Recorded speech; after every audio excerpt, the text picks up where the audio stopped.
Hi everybody, it's Becky from Icing on Top Becky's Cakes, and today we're going to do buttercream stenciling on cupcake again.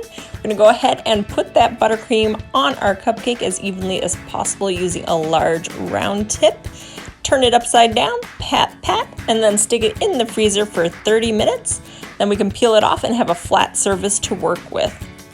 Now I just love these because I'm doing fall inspired buttercream stencils, and these stencils are so unique from the other ones I use. These are actually coffee stencils or cookie stencils, and they're thicker, so you can get a lot closer when you scrape. And if the design is more fine and you got a little more details, it's nice to be able to smoothly scrape it off, and then you will not miss those little details like you might have if you had thinner stencils. Again, I'm going to use the Sugar Arts Diamond Dust. This is 100% edible, and I just love the shine it'll bring and the sparkle. So I'm using their fall series here, and I'm going to do that copper sky on my pumpkin and give that a good sprinkle, and that'll really brighten up my pumpkin and make it super festive. And then when I pull these stencils off, I'm going to make sure I grab it from both sides and pull it directly up. And since the buttercream underneath is frozen and the stuff on top is soft, it should come off cleanly just like that. And this is so easy. I absolutely love using buttercream stencils. You can do this with your kids, and they probably won't mess up too terribly.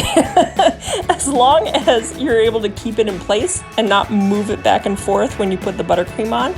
That is the only challenge, is keeping that stencil in place. So I always push down my buttercream. As you can see, when I push it down, I'm not moving the stencil. So if I push it directly down, I don't even have to hold that stencil in place. And you can cleanly wipe that off to make sure I get these little details, because I wanted to make sure that the whole word would come out really clearly. And this is absolutely a blessing for those of us who have horrible penmanship. So I thought it was very good that I used the one that said blessed on this one, because yeah, I'm blessed that I found these ones because my penmanship is not good. Ooh, this gnome, I loved him. He's super cute. Look at him, he's holding an acorn, I think.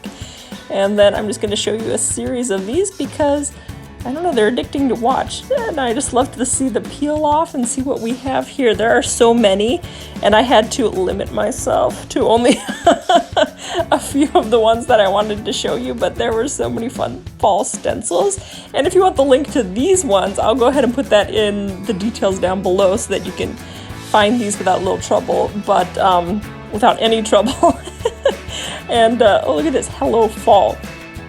But yeah, any coffee stencils really, or cookie stencils you can use. But like I said, I thought this was a great find because they were slightly thicker than other ones I had used. So I could really get those little details off, like this leaf. There, look at all those details. Love it. Thank you for joining me, and please subscribe to my channel.